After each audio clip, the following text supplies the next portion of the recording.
Hello there everybody, my name is Mrs Lynch and I'm going to be taking you through the National 5 Practical Cookery SQA revision support, and this is valid for 2022.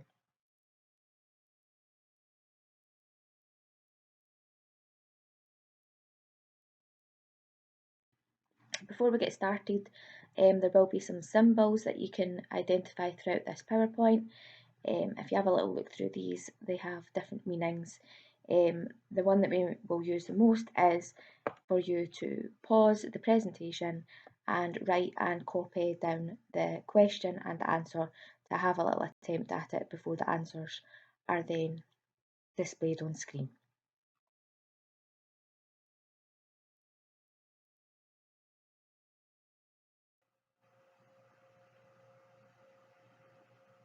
The learning intentions for this presentation are to explain the types of questions that will appear in a National 5 Practical Cookery question paper, to explain how marks are awarded for answers, and to give a better understanding of how topics could be assessed in the final exam.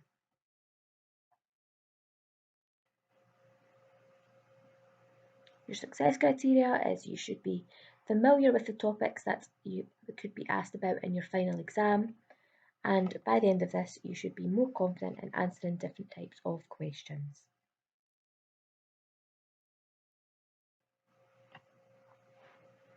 So the exam, there are 3 parts to the National 5 Practical Cookery exam. You have your assignment, where you have to complete a time plan and service details, and this will then help you with your practical assessments. The two of these link together. You complete both of these parts in the classroom. The third part of the exam is the written paper, and this year the written paper is Tuesday the 24th of May, 9 till 10 AM. So it's only a 1 hour paper worth 30 marks. For more information on when your assignment or your practical exam may be, please speak to your class teacher.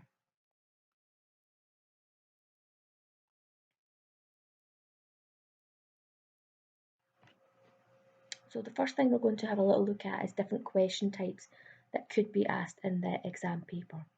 This presentation will focus on your exam paper and answering technique. So the different question types you could be asked are state, give, name or identify questions, describe questions, explain questions, evaluate questions, and calculate questions. For the calculate questions, you are allowed a calculator in the exam.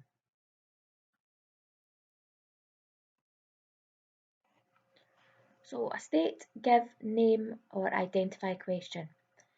This is when you need to list relevant facts linked to the question. These questions are normally short, sharp pieces of information. It should not be lengthy answers, just short, sharp pieces of information.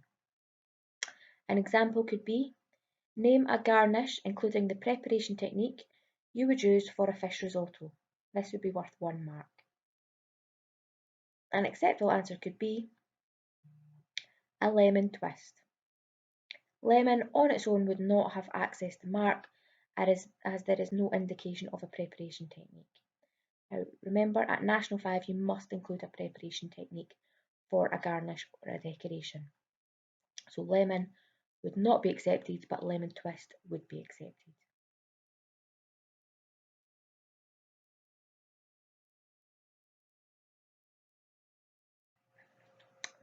The next type of question is a describe question. To answer a describe question, you should give an account of points linked to the question. For example, describe one use of honey when used in the cooking of a savoury dish.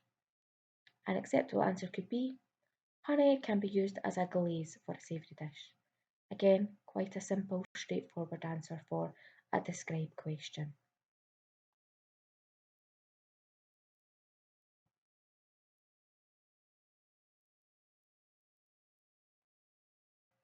The next type of question is an explain question. To answer an explain question, you should show a clear link between the facts you give and the context of the question. Your answer should have two parts to it. It should have a relevant fact and then a consequence of this fact. You will not access any marks for a simple fact that is not linked to the context of the question. A good explain answer will usually contain one of the following words: as, so, therefore, or because. So my advice to you would be, when you see an explain question, ensure that you use as, so, therefore, or because in your answer. That will ensure that you are explaining.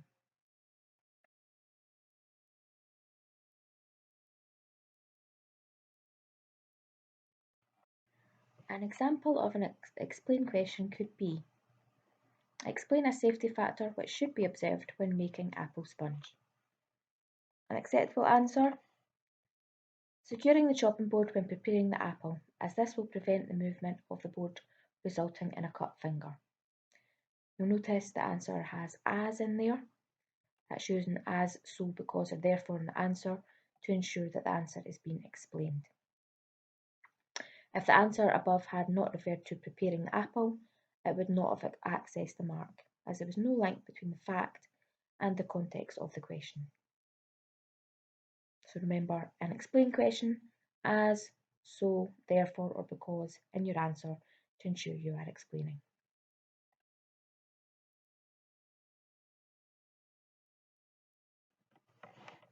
An evaluate question. To answer an evaluate question, you should make a judgment based on the information given and the context of the question. A good evaluation has three clear parts: a fact, a judgment, and a consequence.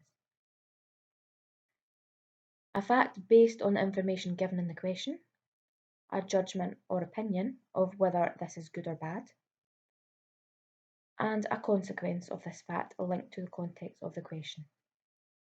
A good way to remember how to evaluate is remember FOC, fact, opinion, and consequence. Top tip I would give you is, if you see an evaluate question, write FOC down the left hand side of your page.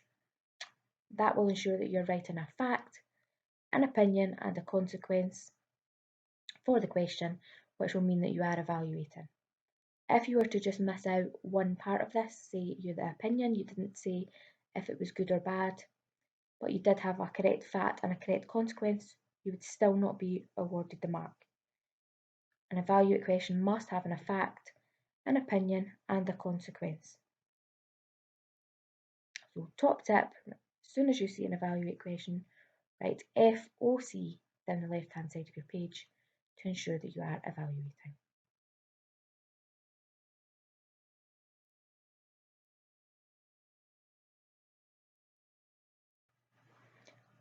An example of an evaluate question. Evaluate the effect that cherries would have on the colour or the texture of a flapjack. You need to read the question carefully. This is speaking about the colour or the texture of the flapjack, not the taste, so you must refer to either the colour or the texture. An acceptable answer could be, cherries have a soft and chewy texture. This would be your fact. This is good. That would be your opinion, as it will give the flapjack a softer and varied texture. That is your consequence. So that would access you 1 mark for that evaluate question. In an evaluate question, if you do not show evaluation in your answer, you will not access any marks, regardless of how good your explanation is. So as I said before, if you just missed out, it was good or bad, then you would not access the mark. So make sure you write FOC down on your page, and that will ensure that you are evaluating.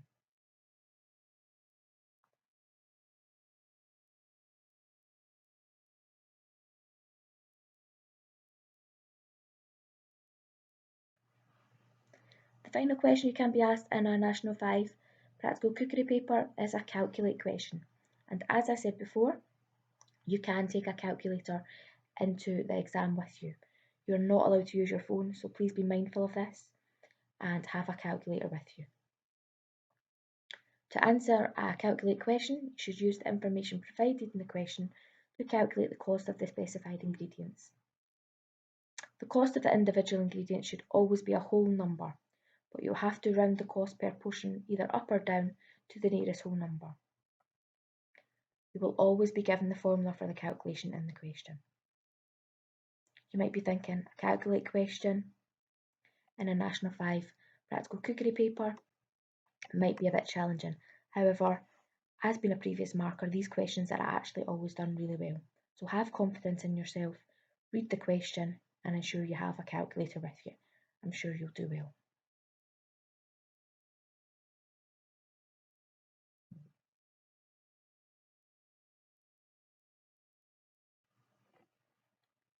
So practice questions then.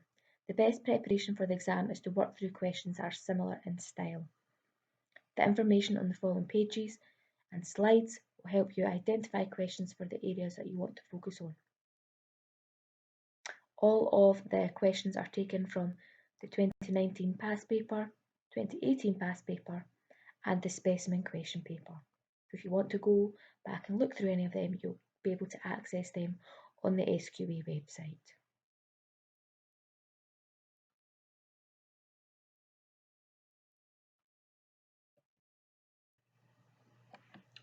So the following slides will give you an indication of the topics that could be covered in the final exam.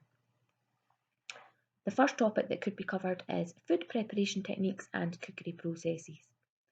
You'll notice from the table all of the previous questions that have been asked in the 2018 and 2019 paper, as well as the Specimen paper.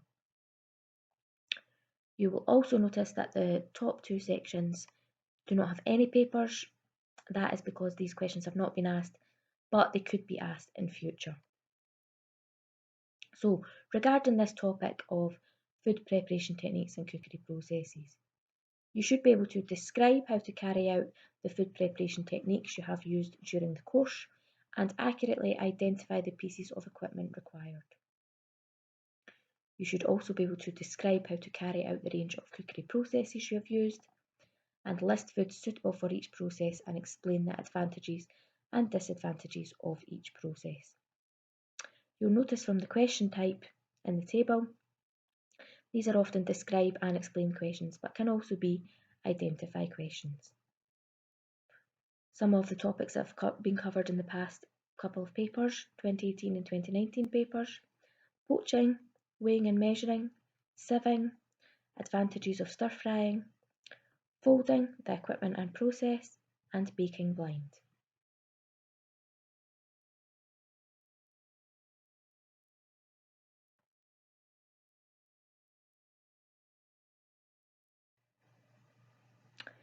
So an example from question paper 2018, question 2D.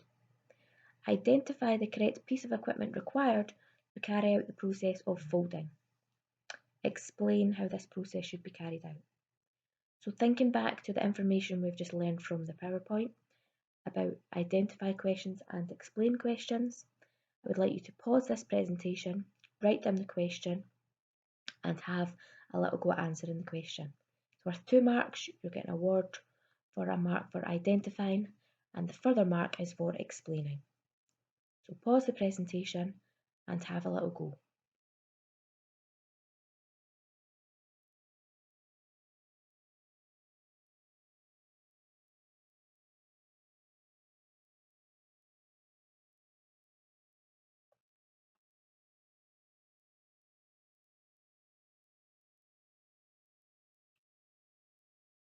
So possible answers could be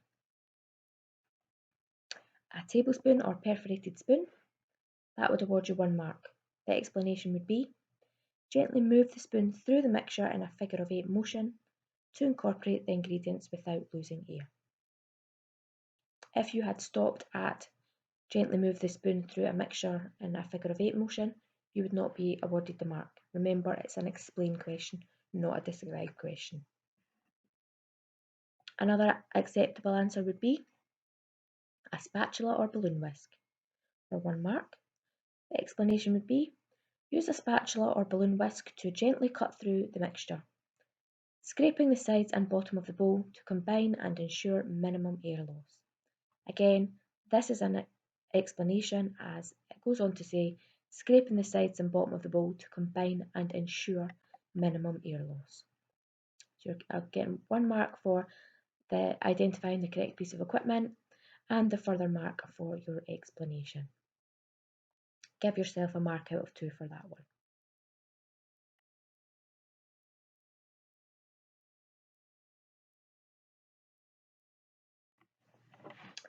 The next topic could be food safety and hygiene.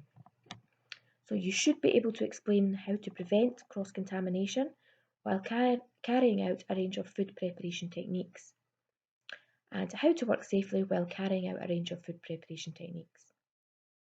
Looking at the table on the left-hand side, we can see that safety factors, preventing cross-contamination and knife safety have been asked about in the 2019 and 2018 papers. And it could be a possibility that safety when using electrical equipment could come up in this year's paper or in future years' papers. All of these have been explained questions so far. Let's take a look at a little example. So an example from question paper 2018, question 2c. Explain one safety rule for using a cook's knife. So I would like you to pause the presentation. This is an explain question. Copy the question down and write an explanation. Explain one safety rule for using a cook's knife. So remember not to describe, but explain. When you're explaining, as, so, therefore, or because in your answer will ensure that you are explaining.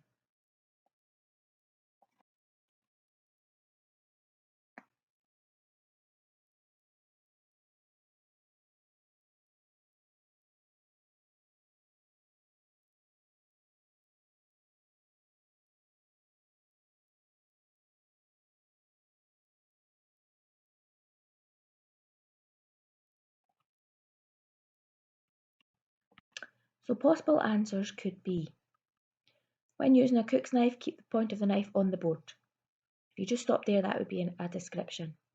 To go on and get the mark for explaining, you would add as, this will avoid cuts. When using a cook's knife, keep the point of the knife on the board as this will prevent cuts. Another option could be: when carrying a cook's knife, hold by the handle and point to the floor. Again, stopping there would be a description. To get your explanation, as this will avoid accidents. So ensuring to give your consequence. Third option could be: when washing a cook's knife, hold by the handle and wipe with the blade facing away from you, so to avoid cuts. So as, so, therefore, or because in an explain question, making sure you've given a consequence. That will ensure that you access the mark. Give yourself a score out of 1 for that one.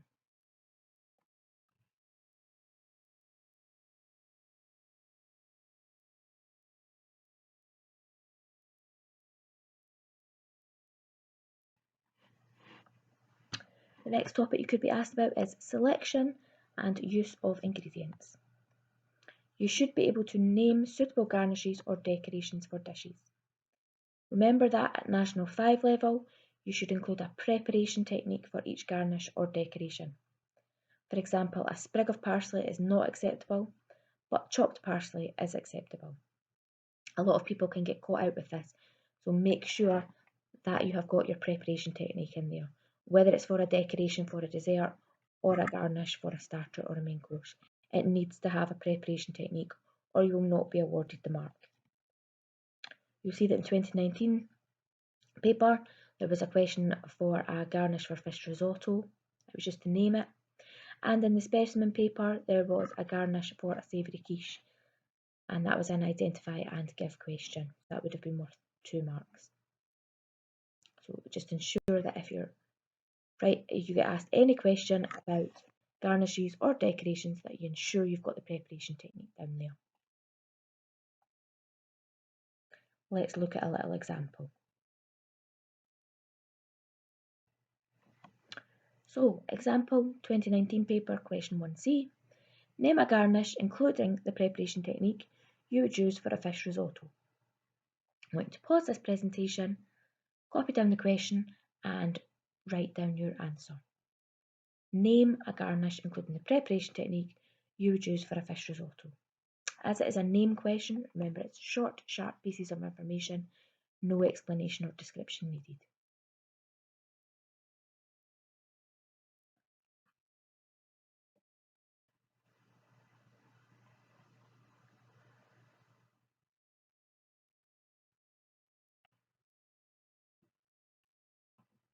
Acceptable answers could be chopped dill, chopped parsley, lemon wedge, lemon butterfly, or lemon twist. Just to reiterate, if you had just written down parsley, sprig of parsley, dill, piece of lemon, that would not get you the mark. You needed to write the preparation technique to get the mark. Give yourself a total out of 1 for that one.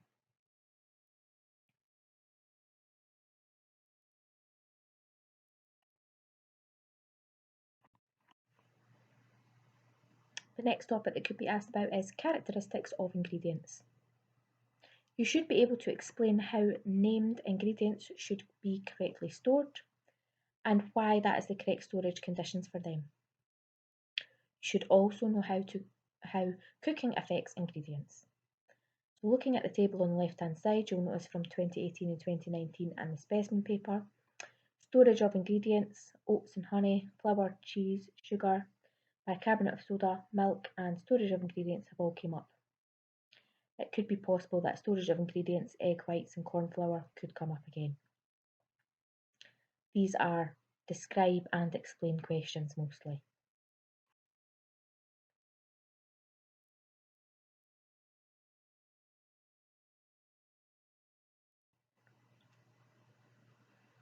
So an example. Describe how each of the following ingredients should be stored. Explain why this method of storage is suitable for the ingredient. 4 marks. Can you please pause the presentation, copy down the question and have a little go yourself.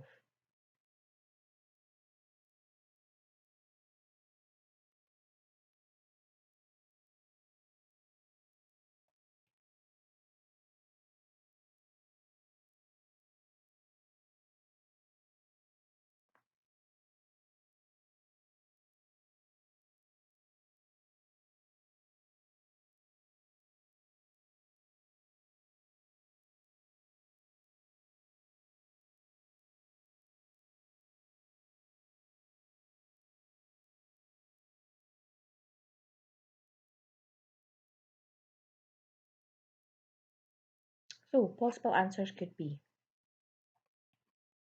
for the open tin of tuna, storage for 1 mark, description, place in a bowl and cover with cling film, or place in a lidded container and place in the fridge.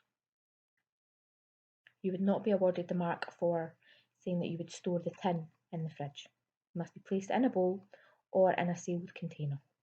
That would award you 1 mark. Explanation.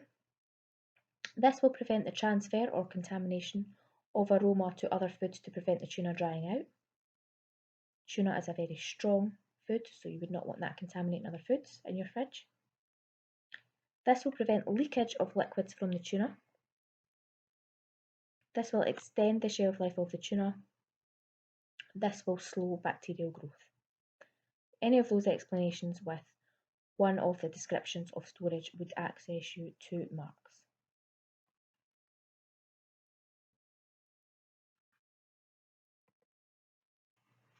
For the opened jar of dried herbs, storage description, ensure container lid is firmly shut and store in a cupboard, dry place, or out of direct sunlight.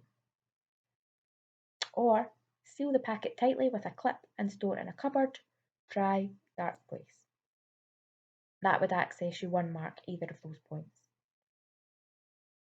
Transfer into an airtight container and store in a cupboard or dry, dark place. Again, that would access you 1 mark. The explanation would be to prevent reduction of flavour, aroma or colour, and to prevent moisture spoilage.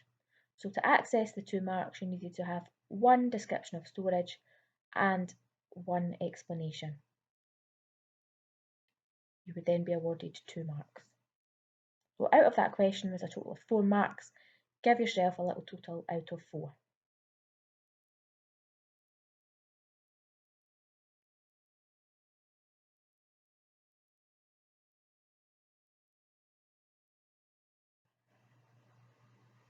The next topic that could be a possibility is sustainability. You should know what ingredients can be locally sourced, as well as the benefits of using locally sourced ingredients. You should also be able to describe or explain the use of both sustainable ingredients and organic foods. These questions are typically not the best well done, so it may be a good idea to have a little revise over them before you attempt these questions. You'll notice in 2019 it was asked about buying local ingredients, and in 2018 impact of using sustainable ingredients. And in the specimen paper, sustainable ingredients were also asked about. These could be identify, explain or describe questions. Let's have a little look at an example. So from the specimen paper, question 1c, describe how 2 of the ingredients from the recipe could help the cafe meet its target of using sustainable ingredients. Can you have a little pause of the presentation, copy down the question and attempt to answer it, please?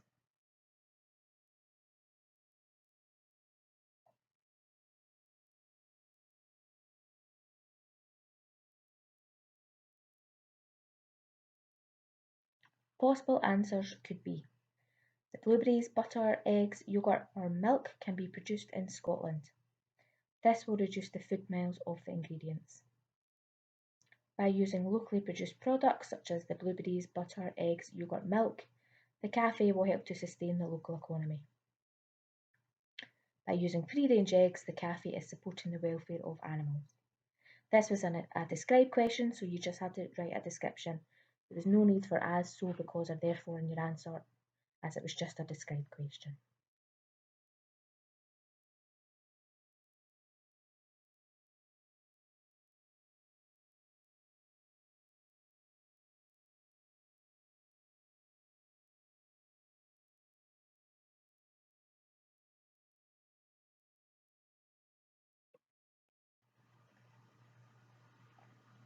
Another topic that could be asked about is current dietary advice. You should know current dietary advice and how to apply it to a range of ingredients and dishes.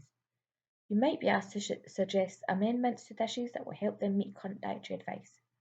You must be accurate in your answer when linking it to the advice. It is important to read the question carefully, as you may be asked to link each answer to different pieces of dietary advice. We can see that in 2019, amending ingredients to meet current dietary advice was asked about, as well about in 2018 and the specimen question paper.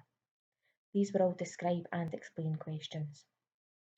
Let's have a little look at an example then.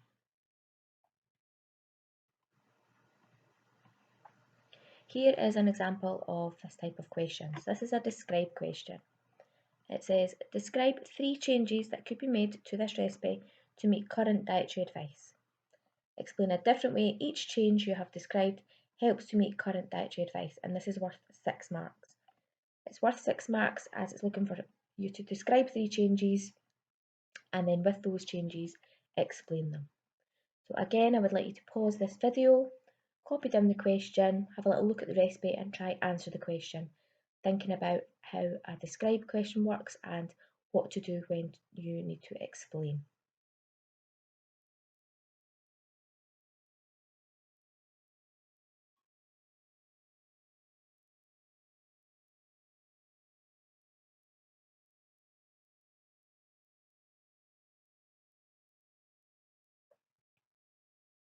Acceptable answers could be: for the change, you could change butter to a vegetable oil. That would access you 1 mark. The explanation could be to reduce saturated fat content of the muffin. That would be worth 2 marks. Second change could be changing milk to skimmed or semi-skimmed milk, and your explanation could be to reduce the total fat content of the muffin. Each of these would access you 1 mark, so again 2 marks. Change, you could change the flour to wholemeal flour, and your explanation would be to increase the fibre content of the muffin. And finally, you could reduce the amount of sugar, and your explanation would be to reduce the energy or free sugars in the muffin. When asked a question similar to this, you want to avoid giving the same explanation. So for example, do not change butter to vegetable oil and then skimmed milk to milk to semi-skimmed milk, and talk about saturated fat twice. You can talk about saturated fat and then you can talk about total fat. However, do not talk about the same piece of current dietary advice twice, as this could limit your marks.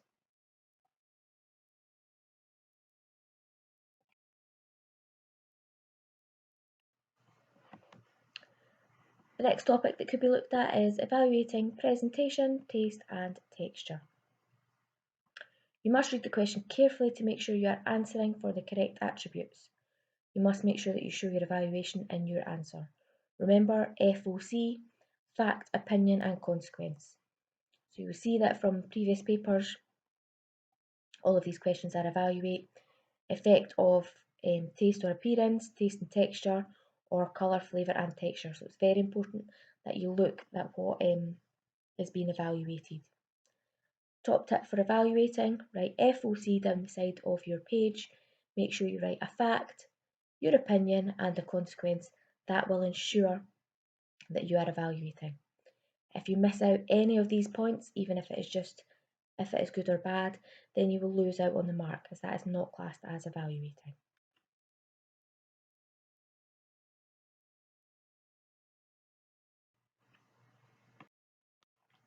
So an example of this could be, evaluate the effect on the taste or appearance of the following ingredients being added to a potato mash: freshly chopped chives, Worcestershire sauce, or whole grain mustard.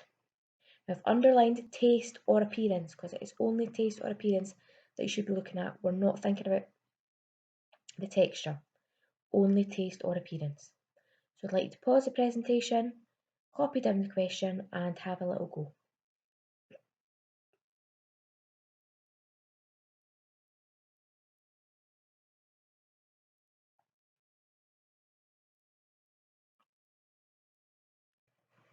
Possible answers could be, fresh chopped chives have a green colour, that's your fact, which is good, opinion, as it will contrast with the white of the mash, making it more attractive, consequence, 1 mark. Fresh chives have an onion type flavour, fact, which is good, opinion, as it adds more flavour, consequence, again 1 mark.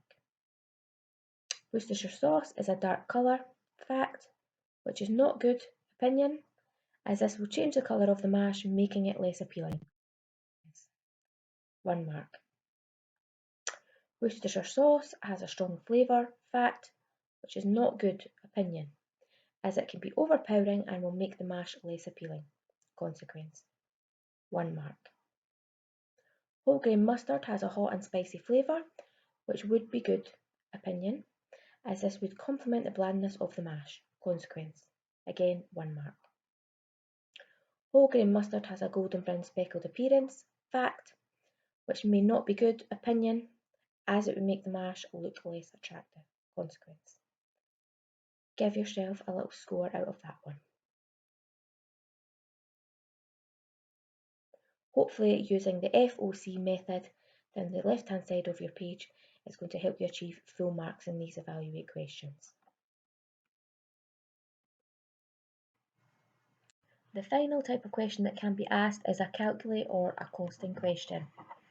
There will always be a question that asks you to calculate the cost of a specific ingredient, the total cost of the dish and the portion size. The cost of each ingredient will always be a whole number, but you will have to round the answer for the cost per portion up or down to the nearest whole number. You must read the question carefully, as the number of portions may vary between exams. Let's have a little look at an example. So in question 2018, question 3b, you are given two tables. So there's a table on the left hand side that gives you the ingredient, the table weight and the cost.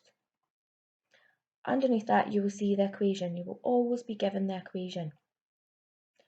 So what it is asking you to do is take the cost of the ingredient, for example the eggs. The cost of the eggs is £1.26, so you would put 1.26 in your calculator, divide that by the total weight. In this case there's just 6 eggs, so you divide that by 6. Once you have done 1.26 divided by 6, you're then going to times it by the quantity in the recipe that you require. So if you look over to table 2, you will see that we require 2 eggs. So the equation would be 1.26 divided by 6 equals, then times that by 2, and that is going to give you the cost of the ingredient. Remember, you need to round up or round down. Thinking back to your maths, rounding up or rounding down to the whole number. Make sure not to muddle up your point sign as well. Make sure that you've got a pound sign in there so that you've got a unit. So I'd like you to pause the presentation, have a little look through the equation and try and complete the table on the right hand side. You'll obviously need to copy down this table and complete the questions. Once you've completed the table, it is asking you to calculate the cost to make 4 portions of the dish, and then calculate the cost to make 1 portion of the dish. You can use a calculator for this part of the exam paper. If you've not got a calculator on you just now, feel free to use your phone, but remember in the final exam you will not be able to use your phone. Pause the presentation and have a little go.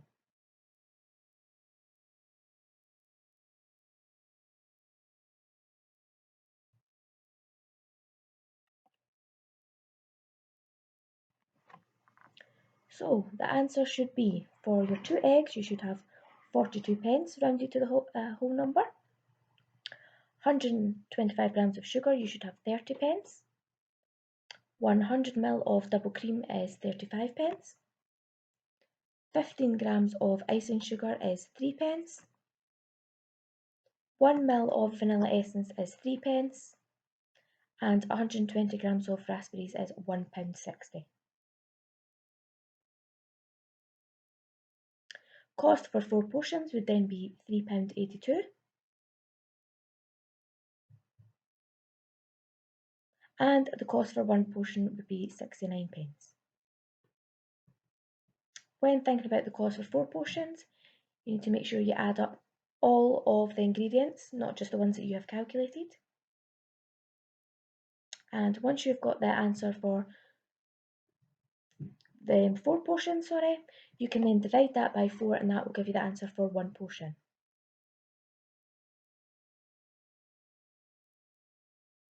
This question was worth 8 marks, so give yourself a total out of that. Now, if you make a slight mistake in the table and you calculate an ingredient wrong, however you have added all of your ingredients together, you can still be awarded the correct marks for 4 portions and 1 portion. So you're not penalised further down the question for that, so just keep that in mind. But as I said previously, these questions are always relatively done really well. So have confidence in yourself with these ones and make sure you've got a calculator in the exam with you.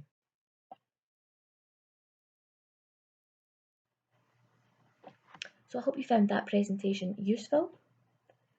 There are lots of hints and tips. If you go back, you can revise certain topics you may not be too sure about, or if you think there was questions that you were struggling with, then feel free to go back and have a look at them as well.